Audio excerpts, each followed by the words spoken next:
Assalamualaikum dan salam sejahtera kepada semua pembaca berita politik semasa. Semoga hari-hari anda dalam keadaan baik dan sentiasa diberkati. Selepas digantikan sebagai Ketua UMNO Negeri Johor, Ahli Parlimen Simpang Ringgam Hasni Mohamad mendakwa dia dibuli oleh kepimpinan partinya. Hasni mendakwa buli itu bermula daripada pilihan raya negeri PRN yang berlangsung Mac lalu. Pada masa itu pilihan raya negeri Johor, saya adalah poster boy untuk BN dan akan dilantik sebagai Menteri Besar apabila menang besar. Kini, selepas saya menyokong idea untuk bertanding dua jawatan teratas pada pemilihan UMNO, saya dilihat bertentangan dengan kehendak parti. Saya mohon untuk berbeza pendapat, katanya di petik The Star. Hasni diketepikan dalam PRN Johor tahun lepas walaupun merupakan poster boy BN sepanjang kempen. BN telah memenangi PRN itu dengan memperoleh 40 kerusi DUN daripada 56.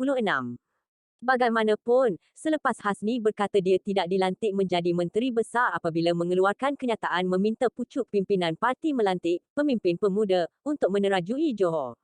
Sebaliknya, On Hafiz Ghazi, yang merupakan adun macam mengangkat sumpah sebagai Menteri Besar. Kenyataan Hasni itu hadir selepas dia digantikan oleh Ahli Parlimen Kota Tinggi Muhammad Al-Nordin sebagai Ketua UMNO Johor pada Jumaat lalu. Hasni, yang juga Ahli Majlis Tertinggi Parti, telah menghadiri mesyuarat Jumaat lalu tetapi berkata dia tidak berada di dalam bilik mesyuarat ketika pemecatan dan penggantungan diumumkan. Dia berkata bahawa ramai ahli majlis menyuarakan pendapat mereka tetapi Presiden UMNO Ahmad Zahid Hamidi sudah membuat keputusan mengenai perkara itu. Beberapa pemimpin utama UMNO seperti Ahli Parlimen Sembrong Hishamuddin Hussein dan Timbalan Ketua Pemuda UMNO Syahril Hamdan Sufian digantung tugas.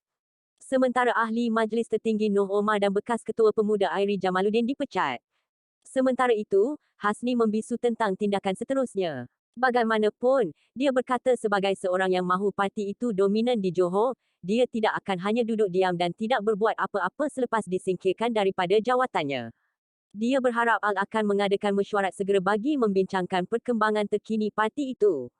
Hasni juga memberi peringatan kepada kepimpinan parti bahawa apa sahaja keputusan yang dibuat dalam UMNO tidak seharusnya sehingga memberi kelebihan kepada parti lain. Saya harap semua yang dipecat atau digantung kekal bersama parti dan tidak tergesa-gesa menyertai parti lain. Mereka masih boleh menyumbang melalui platform lain, katanya. Dalam perkembangan berasingan, kumpulan veteran UMNO mendakwa bahawa pembersihan besar-besaran sedang berlaku dalam parti itu untuk memastikan masa depan parti dilindungi dan ia akan terus diterima oleh orang ramai. Pengerusi veteran UMNO Othman Desa memberitahu bekas ahli parti yang selama ini lantang mengkritik supaya berhenti merosakkan parti dengan menjadi provokator. Antara bekas ahli parti yang telah mengkritik pemecatan dan penggantungan itu adalah bekas ahli Parlimen Ketere Anwar Musa yang berkata bahawa ia hanya akan menghasilkan lebih banyak kotoran kerana sumber sebenar kotoran masih dalam parti.